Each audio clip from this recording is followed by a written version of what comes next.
కనుక స్పందించి ఇట్లా చేసినటువంటి వాళ్ళ మీద వ్యతిరేకత భావంతో కనుక స్పందించకపోతే భవిష్యత్తులో మరిన్ని దేవాలయాల మీద ఈ విధమైనటువంటి నైతిక పరమైన సామాజిక పరమైన దాడులు జరుగుతాయి.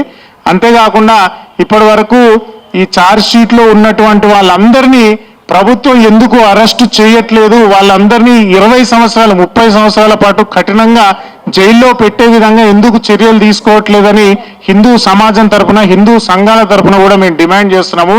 టీడీపీ ప్రభుత్వం వెంటనే చర్యలు తీసుకొని మిగతా వాళ్ళందరినీ అరెస్టు చేయాలి.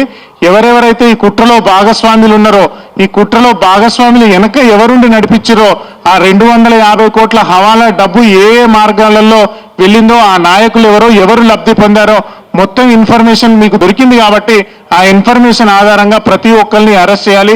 భవిష్యత్తులో ఇలాంటి పనులు, ఇలా దేవాలయాలను అపవిత్రం చేయాలనే ఆలోచన వచ్చేటటువంటి ఎవడైనా సరే ఉచ్చబోసుకునే విధంగా సమాజం నుంచి తీవ్రమైన వ్యతిరేకత రావాలి, చట్టపరమైనటువంటి చర్యలు తీసుకోవాలనేది మేము కోరుతున్నాము.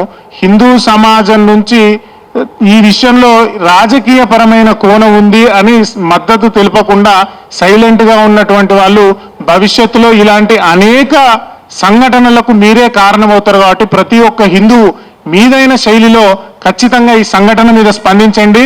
అందులో జంతు కొవ్వు కలిసిందా కలవలేదా అనేటటువంటి అంశం మీద విభేదమైనటువంటి అభిప్రాయాలు ఉన్నా, నెయ్యి కల్తీ జరిగింది, దేవుడికి సంబంధించినటువంటి సొమ్ము 250 కోట్లు అక్రమ మార్గాల ద్వారా నాయకులు తినేసిర్రు, కల్తీ నెయ్యి ద్వారా ప్రసాదాలు పంచిపెట్టారు, కొన్ని లక్షల మంది జీవితాలలో కొన్ని లక్షల మంది ఆరోగ్యాన్ని పాడు చేసే విధంగా పనిచేసిర్రు అనేటటువంటిది స్పష్టమైంది. కాబట్టి దీని మీదనైనా ప్రతి హిందువు స్పందించాలని కోరుకుంటూ సెలవు తీసుకుంటున్నాను.